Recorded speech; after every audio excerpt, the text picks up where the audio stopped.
Hey there, Ryan Reynolds here. It's a new year, and you know what that means. No, not the diet. Resolutions.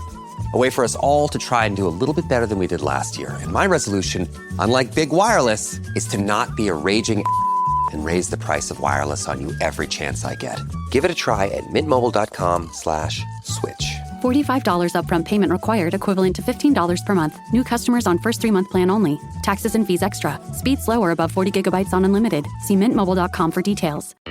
Kroger Delivery has one mission: to deliver the freshest food right to your door.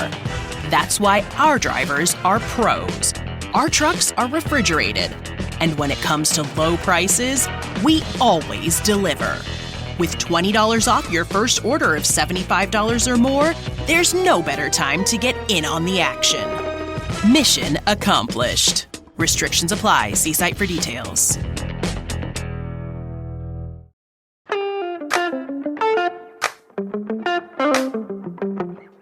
Welcome to I Don't Need an Acting Class with Milton Justice.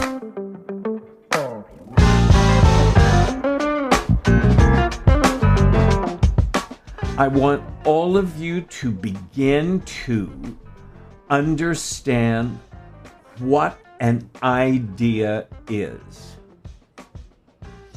In other words, the wandering you're doing, Grace, is brilliant because you're hitting on, I never got to what your quote was. By the way, what was your quote? Do you remember?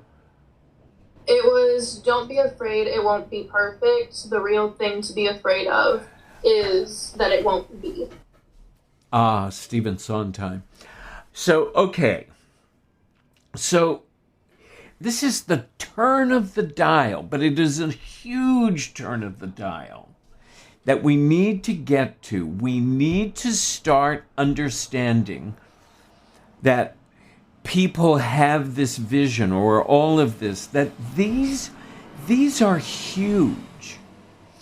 When we get to these big plays with these huge ideas, I have a note in my book, which came from a quote of Stella's. It's the first class I ever watched Stella teach. I don't even know what I was doing there. But at any rate, it was a scene study class, and she said to an actress who was working on a scene from Doll's House, the Ibsen play, and she said, "You are talking about one of the greatest concepts in human history, which is human freedom. And you're talking about it as if you're talking about a sale at Bloomingdale's." Mind you, I'm the sort of person that a sale at Bloomingdale's could be exciting. But the issue here is we have to really begin to start understanding how big ideas are. And what you were doing, Grace, is everything had a kind of, and this is going to be, if you can get through this, you're going to be amazing. Everything had a kind of monotonous quality to it. It became a grocery list. Do you understand what I'm talking about?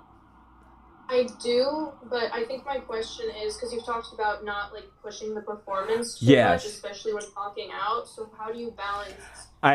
Listen, it's a huge issue. But I think the way we get to it, and if we set out and say, I want to work at making everything mean something, because the first thing that I take, it's hard out here, you know? It's not easy to do anything anymore, it seems like. It's not easy to find a job, and it's not easy to get a house or to move out or just to do any of those things that... Okay, so you're so on the right track that I think what might help is to I start, and you did a great thing. You started with, it's hard out here, and then you got more specific. It's hard to get a job. It's hard to find a place to live. It's hard. If you can step back and say to yourself, so what does that mean? And again, like I said, where you start's perfect. But it's like periodically, I think we have to step back and say, what does that mean? What does it mean? You know where you're headed. You know the ballpark you're in. You're in the ballpark of it's hard. And so so what you, I think, end up doing is saying, well, let me just take one of these and really explore it and get more specific with one area that you're investigating. And I think maybe that will help bring it more to life.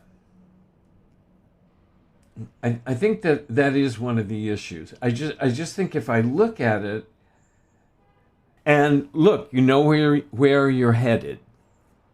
You know, don't worry that it's not, not just worry that it is, so it's like, but I think if you'll start talking out and then really kind of like, sit back and say, my God, imagine that somebody has the expectations of something like a house. I mean, I don't know about the rest of you, but I always say we're not like real people, because it's always been a shock to me that I've worked. I mean, it's like I'm in the theater. It's like, God, you're kidding. I keep laughing with my cast, and it's the first play I auditioned with after I left Stella's. They offered me the lead, and I said to the director who called me, and she said, I want you to play Michael. And I said, which one is that? Which part is that? And she said, it's the lead, Milton. And my comment to her was, are you sure? Listen, I'm really happy doing a smaller part. And she said, no, I want you to play Michael. And I said, all right. I mean, it was just like, what is she, insane? But anyway, we're surprised. But for people who really do have that expectations, I mean, I'm in awe of them and feel terrible for them. It's like I see the bank teller and I think, God, they closed when I lived further uptown. They closed the bank in the neighborhood, and all I could think was, God, that's all she wanted was a job as a bank teller. But you know what I mean?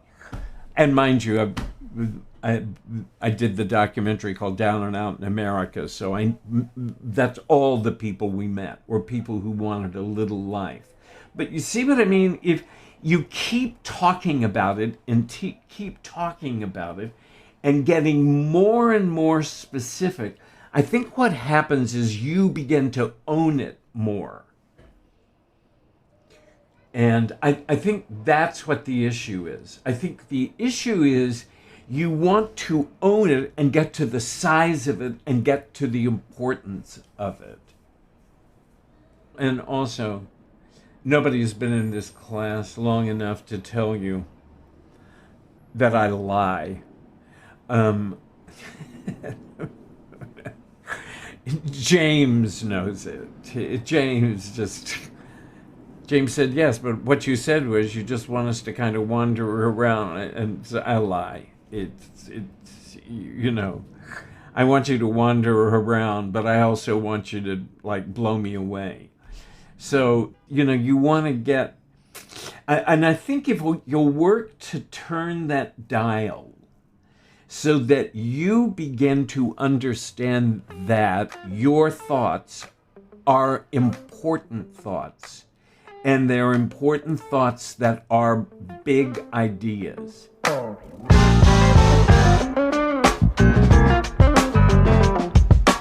I Don't Need an Acting Class is created and hosted by Milton Justice, produced by me, Walker Vreeland, and music is by Shagoy. I Don't Need an Acting Class is brought to you by weaudition.com, where you can sign up to be a virtual reader for auditions. You can also find a reader for a rehearsal or self-tape. It is the #1 resource for that purpose. And if you use the code Acting Class, you get 25% off, which makes it something like $10 a month. So check that out, weaudition.com. Have a wonderful week, and we will see you back here next time.